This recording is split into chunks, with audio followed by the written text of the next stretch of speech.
Hi friends, आप सभी लोगों का आपके अपने YouTube channel agriculture tricks by NK में हार्दिक स्वागत करते हैं।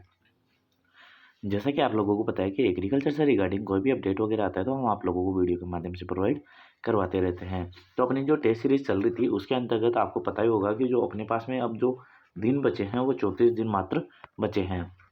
और आज के जो टेस्ट पेपर है वो काफ़ी इंपॉर्टेंट होने वाला है, जिसके अंतर्गत 100 क्वेश्चन होंगे। उनमें से 15 क्वेश्चन हिंदी के, 25 क्वेश्चन जीके के और जो 60 क्वेश्चन होने वाले हैं वो एग्रीकल्चर के होने वाले हैं।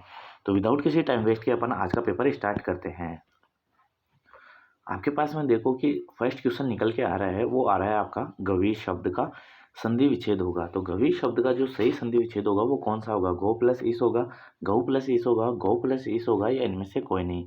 तो इसके राइट आंसर की अपन बात की जाए तो वो कौन सा होता है? आपका गो प्लस ईस। और ये कौन सी संधि का उदाहरण है? वो यदि संधि का उदाहरण होता है। तो इसका भी आपको विशेष रूप से ध्यान रखना है। नेक्स्ट क्वेश्चन की जब बात की जाती है तो नेक्स्ट क्वेश्चन आता है किस क्रम में संधि का सही प्रयोग नहीं हुआ है। तो आपके पास में 4 ऑप्शन दिए गए हैं, तो उनमें से आपको बताना है कि जो सही संधि का प्रयोग नहीं हुआ है वो किस में नहीं हुआ है। शब्द प्लस इतर यानी कि शब्देतर में नहीं हुआ है, अनु प्लस उदित अनुदित में नहीं हुआ है, रजनी प्लस ईश रजनीश में नहीं हुआ है, अहम प्लस कार अहंकार में नहीं हुआ है। तो इसके राइट आंसर की बात की जाए तो अनुदित के अंतर्गत आपका सही संधि विच्छेद का प्रयोग नहीं हुआ है, क्योंकि अनु प्लस उदित होता है इसका सही संधि विच्छेद। और इसका जो शब्द शुद्ध है वो भी अशुद्ध हुआ है। तो ऑप्शन नंबर बी यहाँ पे क्या हो जाता है? राइट आंसर हो जाता है। नेक्स्ट क्वेश्चन की अपन बात करें, इनमें से शब्द में क्रमधारी समास नहीं है। तो क्रमधारी समास कौन से शब्द के अंतर्गत नहीं है? आपका महान महापुरुष में नहीं है, महात्मा में नहीं है, राजपुरुष में नहीं है, या काला सांप में नहीं है। तो इसके जब राइट आंसर की अपन बात करें कि इनमें से जो क्रमधारी समास का उदाहरण नहीं है तो वो कौन से में नहीं है? आपके राजपुरुष के अंतर्गत नहीं है। तो ऑप्शन नंबर सी यहाँ पे क्या हो जाता है? राइट आंसर हो जाता है। नेक्स्ट क्वेश्चन की अपन बात करें कि निम्न में से किस शब्द का समास विग्रह सही है। तो सही समास विग्रह का चयन करना है अपने को। तो वनवास का क्या समास विग्रह सही? वन का वास होता है। सर्वप्रिय का आपको सबके लिए प्रिय होता है। गृह प्रवेश का घर में प्रवेश होता है। हवन सामग्री का आपका हवन सामग्री होता है। तो इसके जब बात करें कि सही समास विग्रह की, तो वो किसके अंतर्गत आएगा? आपका गृह में प्रवेश यानी कि गृह प्रवेश। गृह प्रवेश का अर्थ क्या होता है? घर में प्रवेश करना। वनवास का क्या होगा? वन के अंतर्गत वास करने वाला। और सर्वप्रिय का सबके लिए प्रिय नहीं होता, वो सबको प्रिय होता है। तो और अगर हवन सामग्री की बात की जाती है तो हवन के लिए सामग्री होती है, हवन की सामग्री नहीं होती। तो ऑप्शन नंबर सी यहाँ पे निकल के राइट आंसर आता है। अब नेक्स्ट क्वेश्चन की बात करें, 19 में सॉरी उन्नति में उपसर्ग होगा, है ना। उन्नति में कौन सा होगा? तो उत होगा, उन्न होगा, उद होगा, या उ होगा। उन्नति में कौन सा होगा? आपका जो ऑप्शन नंबर ए क्या होता है यहाँ पे? उत उपसर्ग सही हो जाता है। तो ऑप्शन नंबर ए यहाँ पे राइट हो जाएगा। नेक्स्ट क्वेश्चन की बात करें, मानसिक शब्द का शब्द है बना है। जो मानसिक शब्द है वो कौन से शब्दों से मिलकर बना हुआ है? तो मनस प्लस एक से, मनस प्लस एक से, मनस प्लस एक, या फिर मानस प्लस एक से बना है। तो इसका जब राइट आंसर की बात की जाती है कि मानसिक शब्द होता है वो आपको मनस प्लस एक से मिलकर बना हुआ होता है। तो ऑप्शन नंबर सी यहाँ पे क्या हो जाता है? राइट आंसर हो जाता है। नेक्स्ट क्वेश्चन की बात करें, निम्न में से किस शब्द में बादल का पर्यायवाची नहीं है। तो आपके सामने कुछ शब्द दिए गए हैं, उनमें से बादल का पर्यायवाची शब्द नहीं है वो बताना है। तो जलद नहीं है, नीरज नहीं है, अम्बुद नहीं है, वारिद नहीं है। तो आपको पता ही होगा कि जिसके पीछे द आता है यानी कि देने वाला, तो वो किसके होते हैं? आपके सामान्यतः बादल के होते हैं। तो जैसे कि जलद की बात की जाए यानी जल को देने वाला, वो भी आपका बादल होता है। अम्बु, अम्बु किसका होता है? अम्बु अगर बात की जाती हो तो वो जल का पर्यायवाची होता है अम्बु। और अम्बु में द लगा दिया जाता है तो अम्बुद हो जाता है यानी कि जल को देने वाला। तो वो भी आपका किसके अंतर्गत आता है? आपका बादल के अंतर्गत आता है। लेकिन बात करें नीरज की, नीर का मतलब क्या होता है? आपका पानी होता है। और पानी जय का मतलब क्या होता है? आपका जन्म लेने वाला। तो पानी में जन्म लेने वाला कौन होता है? आपका कमल होता है। तो ये नीरज किसका होता है? आपका कमल का होता है। तो ये आपका किसका? बादल का नहीं होगा। और वारिद का मतलब, वारी का मतलब भी क्या होता है? जल। और जल देने वाला कौन होता है? आपका बादल ही होते हैं। तो वारिद भी किसका हो जाता है? आपका बादल का हो जाता है। अगर ऐसी ट्रिकें वगैरह चाहिए तो आपको कमेंट बॉक्स के अंतर्गत अगर 50 से ज़्यादा कमेंट आएंगे कि हाँ पर्यायवाची के भी आपको ट्रिक के माध्यम से सीखना है, तो आपको लगभग लगभग जितने भी पर्यायवाची शब्द हैं वो आपको ट्रिक के माध्यम से प्रोवाइड करवा दिए जाएंगे। तो इसका right answer option number B यहाँ पे क्या हो जाता है? राइट आंसर हो जाता है। नेक्स्ट क्वेश्चन की अपन बात करें, मुख्य शब्द का विलोम शब्द क्या होगा। तो मुख्य जो शब्द होता है तो उसका विलोम क्या होता है, गौण होता है, विमुख होता है, प्रतिमुख होता है या सामान्य होता है। तो मुख्य शब्द का विलोम की बात की जाती है तो उसका होता है आपका गौण शब्द हो जाता है। तो ऑप्शन नंबर ए यहाँ पे क्या हो जाता है, राइट आंसर हो जाता है। नेक्स्ट क्वेश्चन की बात करें, किस क्रम में मदिरा और मदिरा शब्द का युग्म सही अर्थभेद है। तो जो मदिरा और मदिरा है उसका सही अर्थभेद की जब बात की जाती है तो ऑप्शन नंबर ए यहाँ पे क्या हो जाता है, राइट आंसर हो जाता है। जो मदिरा होती है वो अश्वशाला होती है, यानी कि जहाँ पे घोड़े वगैरह रहते हैं वो अश्वशाला होती है, वो तो क्या होती है, मदिरा होती है। और जो मदिरा होती है वो होती है आपकी शराब होती है। तो ऑप्शन नंबर ए यहाँ पे क्या सही निकल के आता है। नेक्स्ट क्वेश्चन की अपन बात करें तो नेक्स्ट क्वेश्चन आता है, शुद्ध वर्तनी वाला शब्द का चयन कीजिए। तो आपके सामने 4 शब्द दिए गए हैं और उनमें से आपको बताना है कि जो शुद्ध शब्द है वो कौन सा है। तो मैं डायरेक्ट ही, आप चारों ऑप्शन देख लीजिए, मैं डायरेक्ट इसका राइट आंसर बता देता हूँ। जो ऑप्शन नंबर बी है यहाँ पे जो अंतर्धान दिया हुआ है वो आपका राइट आंसर निकल के आता है। तो ऑप्शन नंबर बी यहाँ पे क्या हो जाता है, राइट आंसर हो जाता है। नेक्स्ट क्वेश्चन की बात करें, निम्न में से सटीक और शुद्ध वाक्य को पहचानिए। तो जो आपका सही वाक्य है ना, शुद्ध वाक्य है, उसको आपको चयन करना है। तो आप लोग अपनी अपनी रजाई ले लीजिए। तो ये क्या सही है, दादी जी की बीमारी चिंतनीय है, ये सही है। सबके प्राण खत्म हो गए, ये सही है। या मुझे भारी दुख हुआ है, ये सही है। तो जब राइट आंसर की अपन बात करें इसकी, तो ऑप्शन नंबर ए इसका क्या हो जाता है, राइट आंसर हो जाता है। नेक्स्ट क्वेश्चन की अपन बात करें, वह भूमि जिसमें लवणता के कारण कुछ भी उगाना संभव नहीं है। तो उसके लिए वाक्यांश के लिए एक शब्द का उपयोग करेंगे तो वो क्या होता है, आपकी पड़ती भूमि होती है, कछार भूमि होती है, बीहड़ होती है, ऊसर भूमि होती है। तो इसके राइट आंसर की बात करेंगे तो वो कौन सी हो जाती है, आपकी ऊसर भूमि हो जाती है। तो ऑप्शन नंबर डी यहाँ पे क्या होता है, राइट आंसर निकल के आता है। नेक्स्ट क्वेश्चन की अपन बात करें, नेक्स्ट क्वेश्चन आता है आपको, जो हिंदी समानार्थक शब्द है उसका राइट आंसर बताना है। तो नुल एंड वॉइड होता है, उसका आपको हिंदी समानार्थक शब्द बताना है। तो इसका जब राइट आंसर की अपन बात करें, मैं डायरेक्ट इसका राइट आंसर बता देता हूँ आपको। जो अकृत और शून्य होता है वो आपका नुल एंड वॉइड का हिंदी समानार्थक अर्थ निकल के आता है। तो ऑप्शन नंबर बी यहाँ पे क्या हो जाता है, राइट आंसर हो जाता है। नेक्स्ट क्वेश्चन की अपन बात करें, गुस्से से देखना, इसके लिए उपयुक्त मुहावरा कौन सा है। तो गुस्से से देखने के लिए अपन उपयुक्त मुहावरा यूज करेंगे, वो कौन सा होगा, आंखें दिखाना होगा, आंखें मारना होगा, आंख बिछाना होगा या आंखें चुराना होगा। तो इसके राइट आंसर की जब बात की जाती है तो वो क्या हो जाएगा, आपका आंख दिखाना। तो ऑप्शन नंबर ए यहाँ पे क्या हो जाता है, राइट आंसर निकल के आता है। अब नेक्स्ट क्वेश्चन की अपन बात करें कि तबेले की बला बंदर के सिर, जो तबेले की बला है वो बंदर के सिर, इस लोकोक्ति का अर्थ होगा वो कौन सा सही होगा, कि दोषी कोई और फंसे कोई। या फिर इसकी राइट सेकंड क्वेश्चन की बात करें कि दोषी को पहचानना होता है या दोषी को स्वीकार करना होता है, दोषी को खोजना होता है। तो इसकी राइट आंसर की अपन बात करें तो ऑप्शन नंबर ए यहाँ पे क्या हो जाता है, राइट आंसर निकल के आ जाता है। नेक्स्ट क्वेश्चन की बात करें कि कोटा नरेशों की कलात्मक छतरिया संबंध है।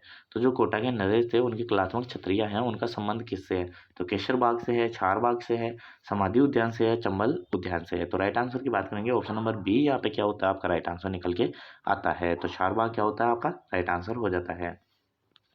नेक्स्ट क्वेश्चन की बात करें, कौन सा युग्म असंगत है। तो हर्षद माता का मंदिर जो आपका सीकर में है, विभीषण मंदिर आपका कैथून में है, अथुना माता का मंदिर बाड़मेर में है, हर्षद माता का मंदिर आभानेरी में है। तो जब इसके राइट आंसर की अपन बात करें तो ऑप्शन नंबर सी यहाँ पे क्या हो जाता है, राइट आंसर हो जाता है। बाकी हर्षद नाथ का मंदिर है वो सीकर में ही है, विभीषण मंदिर है वो आपका कैथून कोटा में है और राजस्थान का एकमात्र विभीषण मंदिर है। नेक्स्ट क्वेश्चन की अपन बात करते हैं तो नेक्स्ट क्वेश्चन आता है, कुंवर मान सिंह को महाराणा प्रताप के पास जो सम्राट अकबर थे उनके द्वारा जो दूत बनाकर भेजा गया था तो वो किस सन के अंतर्गत भेजा गया था। तो उन 1572 में, 1573 में, 1574 में या 1576 के अंतर्गत। जब इसके राइट आंसर की अपन बात करें तो वो 1573 के अंतर्गत भेजा गया था। और इसके आसान से ट्रिक भी मैंने आपको पहले भी बताई थी कि जमाल बाटो के नाम से याद रखोगे, जमाल बाटा, यानी कि जो उस जमाल बाटा के नाम से अगर याद रखोगे तो आपको जो 4 दूत गए थे जो महाराणा प्रताप को समझाने के लिए जो अकबर ने भेजे थे तो उससे याद हो जाने वाले हैं। तो जमाल बाटा से आप जैसे क्या आएगा, आपका जल्लाल खां आ जाएगा, माँ से मान सिंह आ जाएगा, भय से भगवान दास आ जाएगा और टै से टोडरमल हो जाएगा। तो ऑप्शन नंबर बी यहाँ पे क्या हो जाता है, राइट आंसर निकल के आता है। नेक्स्ट क्वेश्चन की अपन बात करें कि इतिहासकार मोहम्मद नैन्सी जो राजस्थान का अब्दुल फजल किसके शासक काल में जोधपुर के मंत्री थे। तो जो आपके मोहम्मद नैन्सी है वो किसके काल में थे मंत्री।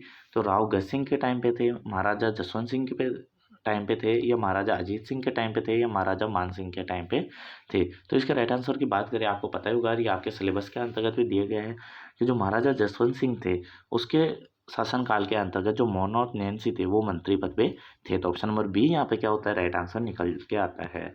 नेक्स्ट क्वेश्चन की बात है, राजस्थान के भागीरथ के नाम से किस शासक को जाना जाता है? तो सवाई जयसिंह को जाना जाता है, राजा मान सिंह को जाना जाता है, महाराजा गंगा सिंह को जाना जाता है, महाराजा जसवंत सिंह को जाना जाता है। तो राजस्थान का भागीरथ की जब बात की जाती है तो आपके जो शासक थे, जो महाराजा गंगा सिंह है, उनके लिए ये स्लोगन निकल के आता है। तो ऑप्शन नंबर सी क्या होता है यहाँ पे राइट आंसर हो जाता है। नेक्स्ट क्वेश्चन की अपन बात करें कि राजस्थानी संस्कृति में जनो-टन क्या है? तो जनो-टन किसे कहते हैं? अपन भूमि का माप को कहते हैं, कृषि पर कर का प्रकार होता है, राजस्थानी लोकगीत होता है, या वर पक्ष की ओर से दिया जाने वाला भोजन होता है। तो जनो-टन होता है वो आपका वर पक्ष की ओर से दिया जाने वाला भोजन होता है। तो ऑप्शन नंबर डी यहाँ पे क्या हो जाता है, राइट आंसर हो जाता है। नेक्स्ट क्वेश्चन की अपन बात करें, बलिया आभूषण कहाँ पहना जाता है? तो बलिया आभूषण आपका सिर में पहना जाता है, कान में पहना जाता है, नाक में पहना जाता है, या हाथों में पहना जाता है। तो जब इसके राइट आंसर की बात की जाती है तो जो बलिया होती है वो आपके हाथ के अंतर्गत पहनी जाती है। इसके साथ ही इससे मिलता जुलता एक आभूषण का नाम और आता है, वो आता है ठुस्सी, है ना। तो ठुस्सी कहाँ पर पहना जाता है? आपके गले के अंतर्गत पहना जाता है। नेक्स्ट क्वेश्चन की अपन बात करें, नेक्स्ट क्वेश्चन आता है, ग्रासीय जनजाति की पंचायत के मुखिया को क्या कहते हैं? तो जो ग्रासीय जनजाति है उसके मुखिया को क्या कहते हैं? पालवी कहते हैं, कोतवाल कहते हैं, गमेती कहते हैं, या पटेल कहते हैं। तो इसके अगर राइट आंसर की अपन बात करें तो जो ग्रासीय जनजाति के पंचायत के मुखिया होते हैं वो क्या कहलाते हैं? आपके पालवी कहलाते हैं। अगर कोतवाल की बात की जाती है वो आपके शहरी जनजाति के जो मुखिया होते हैं उसे कोतवाल कहा जाता है। अगर इसके अलावा अगर बात करें पटेल की तो वो मीणा जनजाति होती है, उसके अंतर्गत जो मुखिया होते हैं उसे पटेल कहा जाता है। तो अपना ऑप्शन नंबर ए यहाँ पे क्या होता है, राइट आंसर निकल के आता है। नेक्स्ट क्वेश्चन की अपन बात करें, किशोरी अमोणकर किस घराने से प्रसिद्ध गायिका थी? जो किशोरी अमोणकर है वो किस प्रसिद्ध घराने से बिलोंग रखती है? तो अंतरौली से रखती है, मेवाती से रखती है, सेनिया से रखती है, या रंगीला से रखती है। तो इसके राइट आंसर की अपन बात करें वो आती है अंतरौली से। ऑप्शन नंबर ए यहाँ पे क्या हो जाता है, राइट आंसर हो जाता है। नेक्स्ट क्वेश्चन बात करें, हिचकी गीत राजस्थान के किस क्षेत्र में प्रसिद्ध है? तो जो हिचकी गीत है वो राजस्थान के किस क्षेत्र में प्रसिद्ध है? आपका जोधपुर मारवाड़ में है, अलवर मेवात में है, सीकर शेखावाटी में है, या उदयपुर मेवाड़ में है। तो इसके राइट आंसर की जब बात करें तो वो कहाँ पे आपका जो मेवात क्षेत्र आता है, अलवर वाला क्षेत्र आता है, अलवर भरतपुर वाला क्षेत्र, तो वहाँ पे हिचकी गीत सर्वाधिक प्रसिद्ध है। तो ऑप्शन नंबर बी यहाँ पे क्या होता है, राइट आंसर निकल के आता है। नेक्स्ट क्वेश्चन की अपन बात करें, निम्न में से कौन सा वाद्य यंत्र एक घन वाद्य यंत्र है? तो घन वाद्य यंत्र आपके इसमें से ऑप्शन दिए गए हैं, उनमें से कौन सा है? थाली है, खरताल है, घंटा है, या उपरोक्त सभी। तो आपको पता ही होगा कि जो थाली होती है वो भी घन वाद्य यंत्र होती है, खरताल भी घन वाद्य यंत्र होती है, और घंटा भी आपका घन वाद्य यंत्र होता है। तो ऑप्शन नंबर डी यहाँ पे क्या हो जाता है, राइट आंसर निकल के आता है। नेक्स्ट क्वेश्चन की अपन बात करें, जवारा नृत्य। तो जवारा नृत्य है किस जाति से संबंधित है? तो कथोड़ी से है, ग्रासिया से है, बाल्दिया से है, या भील से है। तो अगर जवारा नृत्य की जब बात की जाती है तो वो आपके ग्रासिया जनजाति का हो जाता है। तो ऑप्शन नंबर बी यहाँ पे क्या होता है, राइट आंसर निकल के आता है। नेक्स्ट क्वेश्चन की अपन बात करें कि राजस्थानी भाषा के लिए राजस्थानी शब्द का सर्वप्रथम प्रयोग किसने किया था? तो राजस्थानी भाषा के लिए जो राजस्थानी शब्द का प्रयोग किया गया था तो सर्वप्रथम किसने किया था? आपका उद्योतन सूरी ने किया था, जॉर्ज इब्राहिम ग्रियर्सन ने किया था, सूर्यमल मिश्र ने किया था, या जेम्स टोड ने किया था। तो इसके राइट आंसर की बात करेंगे वो कौन सा होता है, आपका जॉर्ज इब्राहिम ग्रियर्सन ने किया था। और इसकी बुक का भी आपको नाम बताना है, और वो 1912 के अंतर्गत पब्लिश हुई थी, ये तो आपको पता ही होगा। तो इसकी बुक का भी आपको कमेंट बॉक्स के अंतर्गत नाम मेंशन करना है। चलिए नेक्स्ट क्वेश्चन की और बात करें, पश्चिमी राजस्थान की प्रधान बोली कौन सी है? पश्चिमी राजस्थान के अंतर्गत मारवाड़ी प्रधान बोली है, मेवाड़ी है, बागड़ी है, या शेखावाटी है। तो आपको पता ही होगा कि जो पश्चिमी क्षेत्र होता है वहाँ पे सर्वाधिक जो प्रधान बोली है वो कौन सी होती है, आपकी मारवाड़ी होती है। अगर बात करें मेवाड़ी की तो ये आपके मेवाड़ क्षेत्र के अंतर्गत जो उदयपुर वाला क्षेत्र है वहाँ पर बोली जाती है। बागड़ी की बात की जाए तो आपका जो डूंगरपुर वगैरह होता है, बांसवाड़ा वगैरह होता है, वहाँ पर बोली जाती है बागड़ी। अगर शेखावाटी की बात की जाए तो आपका सीकर झुंझुनू वाला क्षेत्र आता है, वहाँ पर प्रधान बोली मानी जाती है शेखावाटी। तो इसके राइट आंसर की बात करेंगे, ऑप्शन नंबर ए यहाँ पे क्या हो जाता है, राइट आंसर हो जाता है। नेक्स्ट क्वेश्चन की अपन बात करें, निम्न में से कौन सी रचना राजस्थानी भाषा में नहीं है? तो कौन सी नहीं है आपकी? जो राम रासो है वो राजस्थानी भाषा में नहीं है, रतन जस नहीं है, या बिसलदेव रासो नहीं है, कुवल्य माला नहीं है। तो इसके राइट आंसर की अपन बात करेंगे, जो कुवल्य माला है वो आपकी राजस्थानी भाषा में नहीं है। ऑप्शन नंबर डी यहाँ पे क्या होता है राइट आंसर निकल के आता है। नेक्स्ट क्वेश्चन की अपन बात करें कि कायम खा रासो के रचयिता कौन थे। जो कायम खा रासो है तो उसके रचयिता कौन थे? आपके जय नायक थे, सोमदेव थे, जीवनधर थे या जान कवि थे? तो इसके राइट आंसर की बात करें जो जान कवि थे उनके द्वारा ही जो कायम खा रासो है उसकी रचना की गई थी। तो ऑप्शन नंबर डी यहाँ पे क्या हो जाता है राइट आंसर हो जाता है। नेक्स्ट क्वेश्चन की अपन बात करें निम्न में से कौन सा ग्रंथ शिल्प शास्त्री जो आपका मंडन था उसके द्वारा रचित नहीं है। तो मंडन के द्वारा कौन सा रचित नहीं है? आपका प्रसाद मंडन है, कला मंडन है, रूप मंडन है या वस्तुकाल मंडन है? तो इसके जब राइट आंसर की अपन बात करें तो वो कौन सी होती है? आपकी कला मंडन। जो कला मंडन है वो आपके मंडन की रचित नहीं है। तो ऑप्शन नंबर बी यहाँ पे क्या हो जाता है राइट आंसर निकल के आता है। नेक्स्ट क्वेश्चन की बात करें जो साहित्य रचना है और जो साहित्यकार है उनमें से जो संबंध है वो गलत कौन सा है? तो बताना है कि बादली है वो उसके जो रचयिता हैं वो कौन से आपके चंद्र प्रकाश देवल है, राधा है उसके आपके जो रचयिता हैं वो कौन से सत्य प्रकाश जोशी हैं, या बात करें कि बाता में भूगोल यानी बाता में भूगोल है ये किसकी रचना है? आपके हरीश बधानी की है या धरती दोरारी कन्हैयालाल सेठिया की है? तो आपको गलत युग्म छांटना है। तो अगर इसके राइट आंसर की बात करें वो कौन सा हो जाएगा? ऑप्शन नंबर ए यहाँ पे क्या होता है राइट आंसर निकल के आता है। नेक्स्ट क्वेश्चन की अपन बात करें मदरसा ए हुनरी के संस्थापक कौन है? तो मदरसा ए हुनरी के संस्थापक शासक कौन है? आपके सवाई राम सिंह है, ईश्वर सिंह है, माधो सिंह है या सवाई प्रताप सिंह है? तो इसके राइट आंसर की अपन बात करें तो वो कौन हो जाता है? आपके सवाई राम सिंह हो जाते हैं। तो ऑप्शन नंबर ए यहाँ पे क्या होता है राइट आंसर निकल के आता है। नेक्स्ट क्वेश्चन की बात करें कि नारी सौंदर्य की किस चित्र शैली के अंतर्गत अनुपम विशेषता है? तो जो नारी सौंदर्य का चित्रण है वो किस में देखने को मिलता है? मेवाड़ शैली में, कोटा शैली में, किशनगढ़ शैली में या बूंदी शैली के अंतर्गत? तो इसके राइट आंसर की अपन बात करें वो निकल के आता है आपके किशनगढ़ शैली के अंतर्गत। ऑप्शन नंबर सी यहाँ पे क्या हो जाता है राइट आंसर हो जाता है। और जो यहाँ की प्रसिद्ध चित्रकला थी वो कौन सी थी? आपकी बनी ठनी, जिसके ऊपर आपके डाक टिकट भी जारी किया गया था। नेक्स्ट क्वेश्चन की अपन बात करें कि निम्न में से काष्ठ कला का उदाहरण नहीं है। तो जो काष्ठ कला है उसका उदाहरण कौन सी नहीं है? तो पाने नहीं है, कावड़ नहीं है, बेवड़ान नहीं है, कठपुतली नहीं है। तो आपको बताइए होगी कावड़ हो गया, बेवाण हो गया, कठपुतली हो गया, ये आपके काष्ठ कला से संबंधित है यानी कि लकड़ी से बनाए जाते हैं। बल्कि पाने हैं वो आपके कागज पे बनाए जाते हैं। तो संबंधित कौन सा नहीं होगा? पानी नहीं हो जाएगा। तो ऑप्शन नंबर ए यहाँ पे क्या हो जाता है राइट आंसर हो जाता है। नेक्स्ट क्वेश्चन की अपन बात करें केसर सिंह बारड द्वारा रचित क्रांतिकारी रचना जैसे कि चेतावनीरा चूंटिया वो क्या था? तो कहानी संग्रहालय था या निबंध था या 13 सोरठे थे या महाकाव्य था? तो आपको पता ही होगा कि जो केसर सिंह बारड के द्वारा जो रचना की गई थी चेतावनीरा चूंटिया, तो ये क्वेश्चन भी काफ़ी बार पूछा जाता है कि चेतावनीरा चूंटिया किसके द्वारा रचित है? तो वो आपके केसर सिंह बारड के द्वारा रचित है और ये 13 सोरठे थे, है ना। तो ऑप्शन नंबर सी यहाँ पे क्या हो जाता है राइट आंसर हो जाता है। नेक्स्ट क्वेश्चन की अपन बात करें कि श्री मोतीलाल तेजावत द्वारा एकी आंदोलन की शुरुआत कहाँ से की गई थी? तो जो आपके मोतीलाल तेजावत जी थे उन्होंने कहाँ से स्टार्ट किया था? मातृकुंडिया से किया था, उदयपुर से किया था, नीमड़ा से किया था या डूंगरपुर से किया था? तो जब इसके राइट आंसर की अगर बात की जाती है तो कौन सा होता है? ऑप्शन नंबर ए यहाँ पे क्या हो जाता है राइट आंसर निकल के आता है। तो ऑप्शन नंबर ए यहाँ पे क्या होता है राइट आंसर हो जाएगा।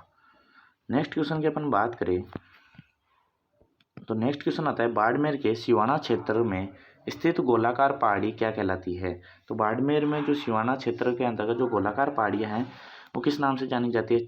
छप्पन की पहाड़ियाँ, नाकोड़ा की पर्वत या एवं भी दोनों या आडावाल का पर्वत कहलाता है? तो इसके राइट आंसर की बात करेंगे तो छप्पन की पहाड़ियाँ या नाकोड़ा का पर्वत दोनों ही कहा जाता है। तो ऑप्शन नंबर सी यहाँ पे क्या हो जाता है राइट आंसर हो जाता है।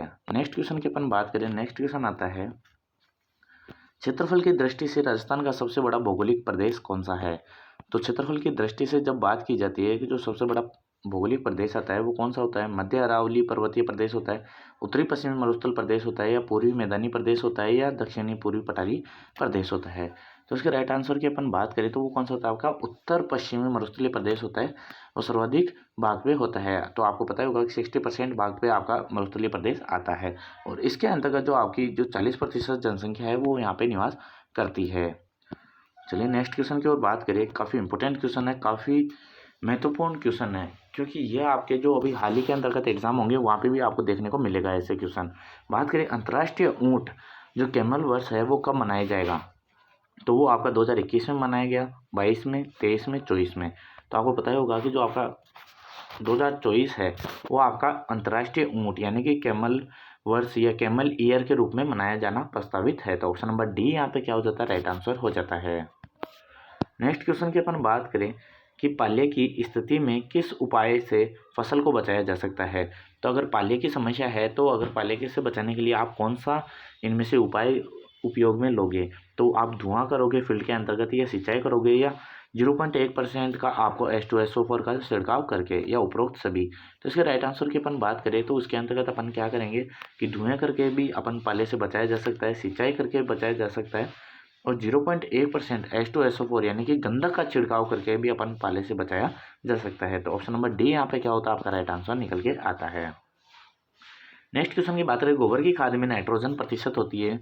तो गोबर की खाद के अंदर 0.25% होती है, 0.50% होती है, 0.75 होती है, या 1% होती है। तो इसके राइट आंसर की अपन बात करें कि आपके जो गोबर की खाद में जो नाइट्रोजन होती है वो 0.50% होती है। अगर इसको याद करने की अगर ट्रिक की बात की जाए तो आपको याद रखना है आधा पाव आधा।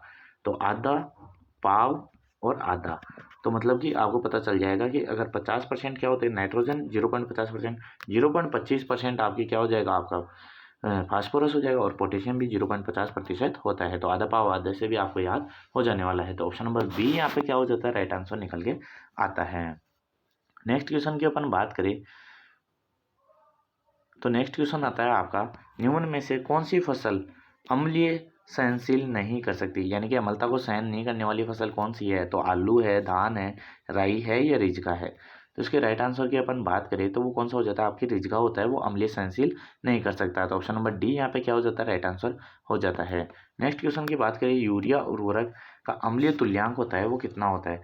तो जब अगर अम्लीय तुल्यांकों की बात की जाती है तो यूरिया का अम्लीय तुल्यांक होता है वो 110 होता है, 93 होता है, 86 होता है, या 80 होता है।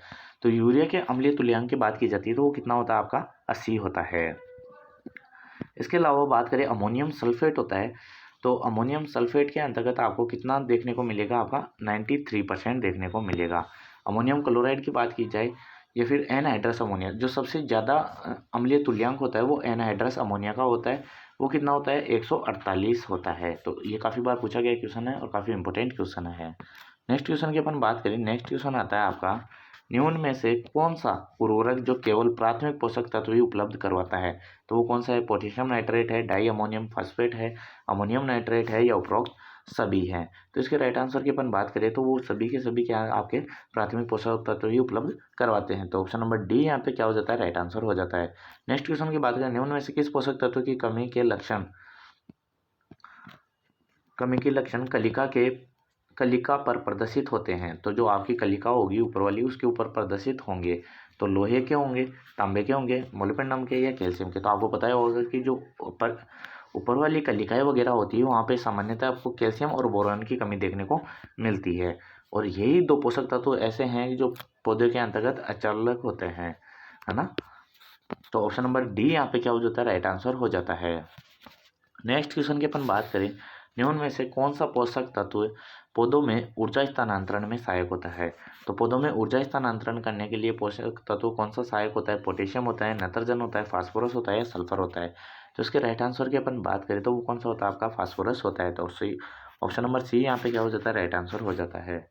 नेक्स्ट क्वेश्चन की बात करें, निम्न में से सर्वाधिक कैल्शियम युक्त उर्वरक कौन सा है। अगर सर्वाधिक कैल्शियम की बात की जाए तो कैल्शियम नाइट्रेट में होता है, कैन में होता है, डाई कैल्शियम फॉस्फेट में होता है, या डीएपी में होता है। तो इसके राइट आंसर की अपन बात करें तो वो किस में होता है, आपके कैल्शियम नाइट्रेट में सर्वाधिक कैल्शियम होता है। तो ऑप्शन नंबर ए यहाँ पे क्या हो जाता है, राइट आंसर हो जाता है। नेक्स्ट क्वेश्चन की बात करें कि भू परिष्करण से क्या लाभ है। तो भू परिष्करण करते हैं या टिलेज करते हैं तो उसके लाभ क्या है, खरपतवार नियंत्रण होता है उससे, नमी संरक्षण होता है, भौतिक दशा में सुधार आता है, या उपरोक्त सभी। तो इसके राइट आंसर की बात करें तो ये आपको ऑप्शन नंबर डी यहाँ पे क्या हो जाता है, राइट आंसर हो जाता है। क्योंकि भू परिष्करण से खरपतवार नियंत्रण भी होते हैं, नमी भी संरक्षित होती है, और जो मृदा की भौतिक दशा है उसमें भी सुधार देखने को मिलता है। नेक्स्ट क्वेश्चन की अपन बात करें, सबसे ज़्यादा आनुवंशिक शुद्धता वाले बीज होते हैं। तो आनुवंशिक सर्वाधिक शुद्धता पाई जाती है वो प्रमाणित बीज में पाई जाती है, आधार बीज में पाई जाती है, मूल केंद्रक बीज में पाई जाती है, उपरोक्त में कोई नहीं। तो इसके राइट आंसर की अपन बात करें, जो मूल केंद्रक बीज होते हैं या न्यूक्लियस बीज है ना, न्यूक्लियस सीड होते हैं ना, उसके अंतर्गत आपकी जो आनुवंशिक शुद्धता है वो 100% पाई जाती है। तो ऑप्शन नंबर सी यहाँ पे क्या होता है, राइट आंसर निकल के आता है। नेक्स्ट क्वेश्चन की अपन बात करें 2,4-D के निम्न में से किस के काम में आता है। तो 2,4-D किस काम के अंतर्गत आता है आपके खरपतवार नष्ट करने के, कीटनाशी नष्ट करने के, व्याधि नष्ट करने के, ये बीजोपचार के लिए। अगर इसके राइट आंसर की अपन बात करें तो आपको पता होगा 2,4-D अपन खरपतवार नष्ट करने के लिए यूज़ में करते हैं। और खरपतवार भी कौन से, चौड़ी पत्ती वाले खरपतवार नष्ट करने के लिए अपन 2,4-D का यूज़ करते हैं। लेकिन काफ़ी बार पूछा जाने वाला क्वेश्चन एक और बनता है 2,4-D से कि अगर 20 ppm से अगर कम मात्रा लेते हैं तो ये PGR के रूप में भी काम आता है। और PGR के अंतर्गत भी जो फल झड़ते हैं या फूल झड़ते हैं उनको रोकने के लिए काम में लिया जाता है। तो ऑप्शन नंबर ए यहाँ पे क्या होता है, राइट आंसर हो जाता है। नेक्स्ट क्वेश्चन की बात करें तो राजस्थान में सबसे अधिक मिश्रित या मिलाव खेती कौन सी होती है। तो चना व सरसों की जाती है, सरसों व गेहूं की जाती है, सरसों व जौ की जाती है, मूंगफली व तिल की जाती है। तो इसके राइट आंसर की अपन बात करें सरसों व चने की मिक्सर जो खेती है वो राजस्थान में सर्वाधिक की जाती है। तो ऑप्शन नंबर ए यहाँ पे क्या हो जाता है, राइट आंसर हो जाता है। भारत में किस फसल में GM किस्मों को व्यापारिक रूप से उगाया जाता है। तो आपको बताना है कि जो GM क्रॉप होती है यानी कि जेनेटिक मॉडिफाई क्रॉप होती है, या किस्में होती हैं, वैरायटियाँ होती हैं, वो उगाई जाती है आपको व्यापारिक रूप से। तो चावल की होती है, सोयाबीन की उगाई जाती है, आलू की उगाई जाती है, कपास की उगाई जाती है। तो इसके राइट आंसर की अपन बात करें तो वो आपकी कपास की होती है कि जेनेटिक मॉडिफाई जो वैरायटियाँ है जो व्यापारिक रूप से अपन उगा रहे हैं वो किसकी उगा रहे हैं, अपन कपास की उगाते हैं। तो ऑप्शन नंबर डी यहाँ पे क्या हो जाता है, राइट आंसर हो जाता है। नेक्स्ट क्वेश्चन की बात करें, तेलों की रानी व गरीब का घी कौन सी तिलहनी फसल कहलाती है। तो तेलों की रानी और गरीब का घी किसे कहते हैं, तो सरसों को कहते हैं, सोयाबीन को कहते हैं, मूंगफली को कहते हैं, या तिल को कहते हैं। तो आपको पता ही होगा कि गरीब का घी अपन तिल के तेल को कहा जाता है और ये तिल को ही तेलों की रानी कहा जाता है। तो ऑप्शन नंबर डी यहाँ पे क्या हो जाता है, राइट आंसर हो जाता है। नेक्स्ट क्वेश्चन की अपन बात करें, संकर किस्म प्रथम बार निम्न में से किस फसल में विकसित की गई थी। तो मतलब कि जो पहली संकर किस्म थी वो किसकी तैयार की गई थी, तो ज्वार की गई थी, बाजरा की गई थी, मक्का की, या अरंडी की। तो आई होप आप सभी लोगों को पता होगा कि काफ़ी बार पूछा जाने वाला क्वेश्चन और काफ़ी रिपीट हो चुका है। अपन ने इतने टेस्ट पेपर सोल्व किए उनमें भी काफ़ी बार ये क्वेश्चन देखने को मिला होगा। तो प्रथम जो फसल थी वो कौन सी थी, आपकी मक्का थी। तो ऑप्शन नंबर सी यहाँ पे क्या हो जाता है, राइट आंसर हो जाता है। नेक्स्ट क्वेश्चन की अपन बात करें, नेक्स्ट क्वेश्चन आता है 100 kg सरसों से कितना तेल प्राप्त किया जा सकता है। तो 100 kg अगर सरसों है उससे कितना तेल प्राप्त किया जा सकता है, 25 kg, 33 kg, 16 kg या 53 kg। तो इसके राइट आंसर की अपन बात करें तो वो आपके 33 kg अपने को 100 kg से तेल प्राप्त किया जा सकता है। तो ऑप्शन नंबर बी यहाँ पे क्या हो जाता है, राइट आंसर हो जाता है। नेक्स्ट क्वेश्चन की अपन बात करें, भारत की मुख्य तिलहनी फसल है। तो जो भारत की मुख्य तिलहनी फसल है वो कौन सी है, मूंगफली है, तिल है, अरंडी है, सरसों है। तो इसके राइट आंसर की अपन बात करें तो आपको पता होगा कि जो भारत की मुख्य तिलहनी फसल है वो आपकी मूंगफली होती है। अगर यही चीज़ अगर आपको ऐसे पूछा जाए कि राजस्थान की मुख्य तिलहनी फसल कौन सी होती है, तो वो आपकी आती है सरसों। तो राजस्थान के अंतर्गत मुख्य तिलहनी फसलों के अंतर्गत सरसों आती है और भारत के अंतर्गत मूंगफली आती है। ऑप्शन नंबर ए यहाँ पे क्या हो जाता है, राइट आंसर हो जाता है। नेक्स्ट क्वेश्चन की बात करें, राजस्थान में गन्ने की बसंतकालीन बुआई का सबसे उपयुक्त समय होता है वो कौन सा होता है। अगर बात करें कि जो बसंतकालीन बुआई होती है गन्ने की तो वो फरवरी मार्च में की जाती है। तो ऑप्शन नंबर डी यहाँ पे क्या हो जाएगा, राइट आंसर हो जाएगा। चलिए नेक्स्ट क्वेश्चन की ओर बढ़ते हैं। नेक्स्ट क्वेश्चन आता है, सौंफ की फसल में किस पोषक तत्व की मात्रा बिल्कुल भी काम में नहीं ली जाती। तो आपको पता ही होगा कि सौंफ के अंतर्गत सामान्यतः अपन जो आप पोषक तत्व यूज़ नहीं करते वो कौन सा नहीं करते, अपन पोटेशियम युक्त जो उर्वरक है या फिर अपन पोटेशियम का यूज़ नहीं करते। तो ऑप्शन नंबर सी यहाँ पे क्या हो जाता है, राइट आंसर हो जाता है। नेक्स्ट क्वेश्चन की बात करें, पूरक विधि हेतु सर्वाधिक उपयुक्त पौधा कौन सा होता है। तो पूरक विधि के लिए आपको पता ही होगा कि जो सबसे उपयुक्त पौधा होता है यानी कि फिलर प्लांट लगाया जाता है वो कौन सा उपयुक्त होता है, अनार होता है, संतरा होता है, करौंदा होता है या पपीता होता है। तो इसके राइट आंसर की बात की जाती है तो वो कौन सा होता होगा, पपीता होता है। और पपीता के अलावा भी मैंने काफ़ी फिलर प्लांटों का जो वीडियो था अपन ने अपलोड कर रखा है। इसके अलावा अपन काफ़ी बार क्वेश्चन इसको सोल्व कर चुके हैं तो उसमें मैंने बताया है कि पपीता का यूज़ करते हैं और इसके अलावा एक दो और प्लांटों का नाम मैंने बताया। तो आपको कमेंट बॉक्स के अंतर्गत बताना है कि और कौन कौन से फिलर प्लांट के रूप में अपन यूज़ कर सकते हैं। नेक्स्ट क्वेश्चन की अपन बात करें कि नींबू प्रजाति के पौधों का प्रवर्धन के लिए सर्वोच्च विधि कौन सी है। तो नींबू वर्गीय प्रजाति होती है उसके प्रवर्धन के लिए अपन क्या बीज द्वारा करेंगे, गुट्ठी के द्वारा, कलम के द्वारा या कलिकायन के द्वारा। तो इसके राइट आंसर की जब बात की जाए कि नींबू वाली प्रजातियों के जब प्रवर्धन की बात की जाती है तो वो बीज के द्वारा की जाती है। तो ऑप्शन नंबर ए क्या होता है यहाँ पे, राइट आंसर हो जाता है। नेक्स्ट क्वेश्चन की अपन बात करें तो नेक्स्ट क्वेश्चन आता है आपके पास में, निम्न में से सर्वाधिक पाले का प्रभाव पड़ता है। तो सर्वाधिक पाले का प्रभाव किस पे पड़ता है? केले के ऊपर पड़ता है, नींबू के, अंगूर पर, पपीता पे। तो आपको पता ही होगा कि जो सर्वाधिक पाले का प्रभाव पड़ता है वो आपके पपीता के ऊपर पड़ता है। तो ऑप्शन नंबर डी यहाँ पे क्या हो जाता है? राइट आंसर हो जाता है। नेक्स्ट क्वेश्चन की बात करें, सामान्य नर्सरी क्यारी से कितनी ऊंचाई पर रखते हैं? तो 10 से 15 सेंटीमीटर पे, या 10 से 15, या 20 से 25, या 35 से 40। तो इसके राइट आंसर की अपन बात करें तो वो कितनी होती है? 10 से 15 सेंटीमीटर ऊंचाई पे अपन रखते हैं। तो ऑप्शन नंबर बी यहाँ पे क्या हो जाता है? राइट आंसर हो जाता है। नेक्स्ट क्वेश्चन की बात करें, बेर की मध्यम पकने वाली किस्म कौन सी है? तो मोडिया है, केतली है, सेब है, या उपरोक्त सभी। तो अगर मध्यम पकने वाली किस्मों की जब बात की जाती है तो वो कौन सी होती है? आपकी तीनों की तीनों ही किस्में क्या होती है? मध्यम पकने वाली किस्में होती है। तो आपकी मोडिया हो, चाहे केतली हो, चाहे सेब हो। ऑप्शन नंबर डी यहाँ पे क्या हो जाता है? राइट आंसर हो जाता है। नेक्स्ट क्वेश्चन की अपन बात करें, खजूर का प्रवर्धन किया जाता है। तो ये काफ़ी आसान से सवाल है और आई होप आप सभी लोगों को पता ही होगा कि जो खजूर का प्रवर्धन है वो आपके ऑफ शूट के द्वारा किया जाता है। ऑप्शन नंबर ए यहाँ पे क्या हो जाता है? राइट आंसर हो जाता है। नेक्स्ट क्वेश्चन बात करें कि बरही, हलावी और खदरावी और मेडजूल और शमरान ये किसकी किस्में हैं? तो बेर की है, खजूर की है, या आपके आंवले की है, या करौंदे की है। तो इसके अगर राइट आंसर की अपन बात करें कि आपका क्या राइट आंसर हो जाएगा इसके अंतर्गत, जो हलावी, खदरावी और मेडजूल है वो आपकी किसके अंतर्गत आती है? आपकी खजूर की वेराइटियाँ होती है। तो ऑप्शन नंबर बी यहाँ पे क्या हो जाता है? राइट आंसर हो जाता है। चलिए नेक्स्ट क्वेश्चन की ओर बढ़ते हैं। नेक्स्ट क्वेश्चन आता है, ट्रेनिंग किस फल वृक्ष में की जाती है? तो ट्रेनिंग की जाती है वो कौन से फल वृक्ष में की जाती है? आपके बेर में, नींबू में, अंगूर में, या सभी के अंतर्गत की जाती है। तो इसके राइट आंसर की अपन बात करें कि आपको पता ही होगा कि जो ट्रेनिंग की विधि है वो किस में की जाती है? अपने अंगूर के अंतर्गत की जाती है। तो ऑप्शन नंबर सी यहाँ पे क्या हो जाता है? राइट आंसर हो जाता है। नेक्स्ट क्वेश्चन की बात करें, पपीता की बीज दर रखते हैं। तो पपीते की बीज दर कितनी रखते हैं? 250 ग्राम रखते हैं, 500 ग्राम रखते हैं, 750 ग्राम रखते हैं, या 1000 ग्राम रखते हैं। तो इसके राइट आंसर की अपन बात करें कि आपको पता ही होगा कि जो पपीते की बीज दर है वो 250 ग्राम रखी जाती है। तो ऑप्शन नंबर ए यहाँ पे क्या होता है? राइट आंसर हो जाता है।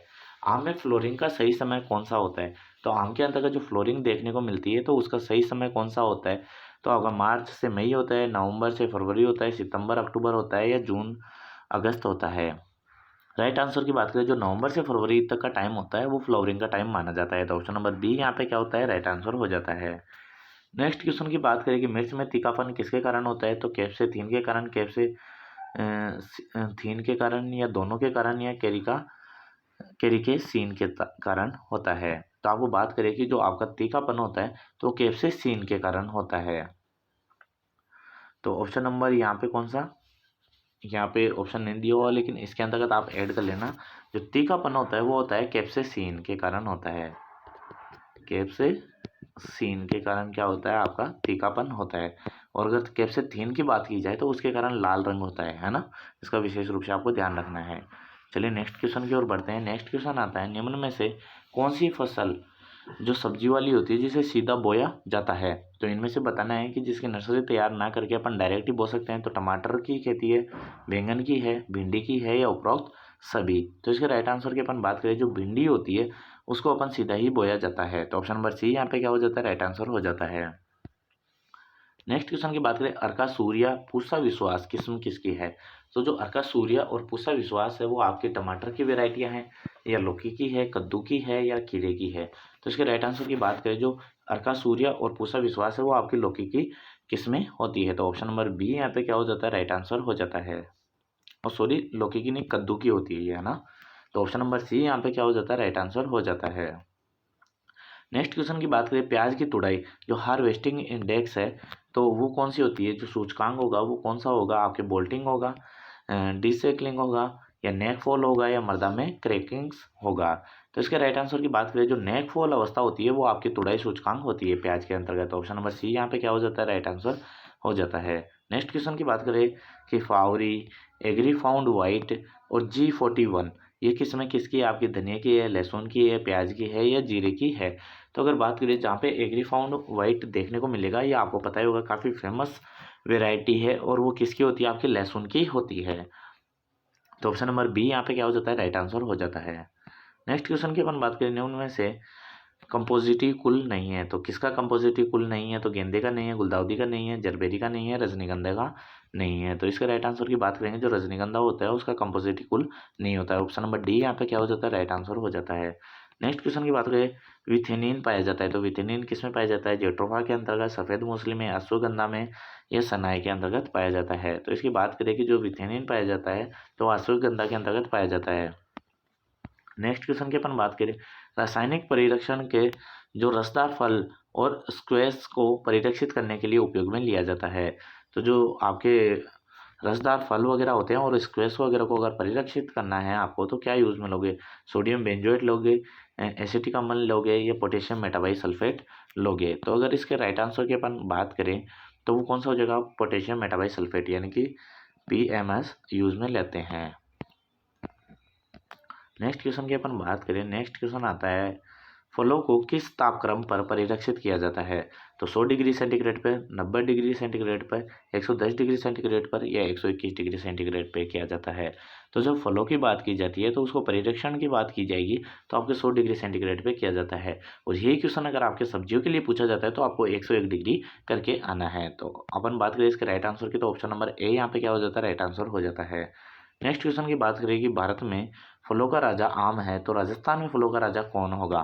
तो आम होगा, खजूर होगा, बेर होगा या अमरूद होगा?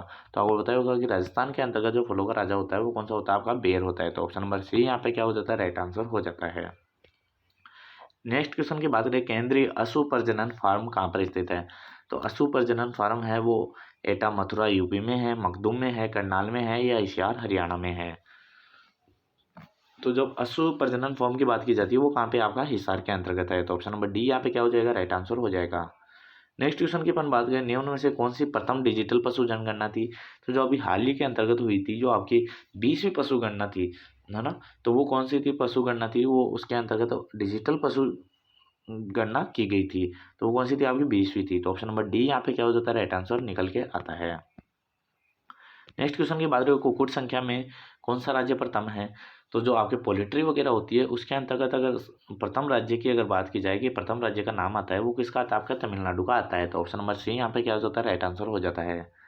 नेक्स्ट क्वेश्चन की अपन बात करें, भारत में 2018-19 के अनुसार प्रति व्यक्ति दिन दूध उपलब्धता होती है। तो प्रति व्यक्ति जो दूध उपलब्धता है वो कितनी है भारत के अंतर्गत? तो इसकी राइट आंसर की बात करें वो होता है आपका 394 ग्राम। तो ऑप्शन नंबर बी यहाँ पे क्या हो जाता है? राइट आंसर हो जाता है। नेक्स्ट क्वेश्चन की बात करें कि भेड़ के दूध में औसतन प्रोटीन प्रतिशतता होती है। तो जो भेड़ का दूध होता है उसमें औसतन प्रोटीन की प्रतिशतता पाई जाती है वो कितनी पाई जाती है? तो बात करें 5.20 यानी कि 5.20 आपकी प्रोटीन प्रतिशतता पाई जाती है। और सर्वाधिक जो प्रोटीन होती है वो भी आपके भेड़ के दूध के अंतर्गत ही पाई जाती है। ये भी आपको विशेष रूप से ध्यान रखना है। नेक्स्ट क्वेश्चन की अपन बात करें, जर्सी के दूध में वसा रहित ठोस यानी कि SNF होता है वो कितना होता है? तो जब जर्सी की बात की जाती है तो जर्सी के दूध के अंतर्गत जो वसा होती है वसा रहित ठोस होता है यानी कि SNF होता है वो आपका 9.50% होता है। तो ऑप्शन नंबर सी यहाँ पे क्या हो जाता है? राइट आंसर होता है। नेक्स्ट क्वेश्चन की बात करें, भैंस के दूध में कुल TSS होता है, तो कुल ठोस पदार्थ होता है वो कितना होता है? 12.80 होता है, 15.20 होता है, 17.20 होता है या 19.30 होता है? इसके राइट आंसर की बात करें वो होता है आपके 17.20 होता है। तो ऑप्शन नंबर सी यहाँ पे क्या हो जाता है? राइट आंसर हो जाता है। नेक्स्ट क्वेश्चन की बात करें, दूध में कितने प्रतिशत से अधिक अम्लीयता पर दूध स्कंदित हो जाता है या फिर आपका फट जाता है? तो 0.14% से ज़्यादा पे, 0.18% से ज़्यादा पर, 0.20% से ज़्यादा पर या 0.16% से अधिक होने पर स्कंदित हो जाता है। तो इसके राइट आंसर की बात करें 0.20% से अधिक अगर अम्लीयता हो जाती है तो उससे दूध स्कंदित हो जाता है। ऑप्शन नंबर सी यहाँ पे क्या होगा? राइट आंसर हो जाएगा। नेक्स्ट क्वेश्चन की बात करें, डबल टोन दूध में क्रमशः वसा व SNF होती है। तो आपको पता ही होगा कि जो टोन दूध होता है उसमें 3 होती है, डबल टोन के अंतर्गत 1.5% फैट पाया जाता है। तो ऑप्शन देख सकते हो यहाँ पे 1.5 किस में दिख रहा है? ओनली 2 ही ऑप्शन है। अब आपको कन्फ्यूजन हो जाएगा SNF। तो जिसके अंतर्गत जो डबल टोन होता है उसके अंतर्गत 1.5% तो क्या पाई जाती है? आपकी वसा पाई जाती है। और SNF होता है वो आपका ज़्यादा होता है, 9% होता है। तो ऑप्शन नंबर डी यहाँ पे क्या हो जाता है? राइट आंसर निकल के आता है। नेक्स्ट क्वेश्चन की अपन बात करें, नेक्स्ट क्वेश्चन आता है, कच्चे दूध में जीवाणुओं का मानक कितने SPC मिली होने से दूध की श्रेणी खराब मानी जाती है या खराब मानी जाएगी। तो इसके अगर राइट आंसर की अपन बात करें तो वो कितनी होती है, 50 लाख से अधिक अगर होते हैं तो वो आपकी खराब श्रेणी के अंतर्गत माना जाता है। तो ऑप्शन नंबर सी यहाँ पे क्या हो जाता है, राइट आंसर हो जाता है। नेक्स्ट क्वेश्चन की बात करें, गाय के खीस में प्रोटीन की मात्रा होती है। तो गाय का खीस होता है उसमें प्रोटीन होता है लगभग 16% होता है। तो ऑप्शन नंबर ए यहाँ पे क्या होता है, राइट आंसर हो जाता है। नेक्स्ट क्वेश्चन की बात करें, गाय के पूर्ण दूध से छेना में प्रोटीन की मात्रा होती है।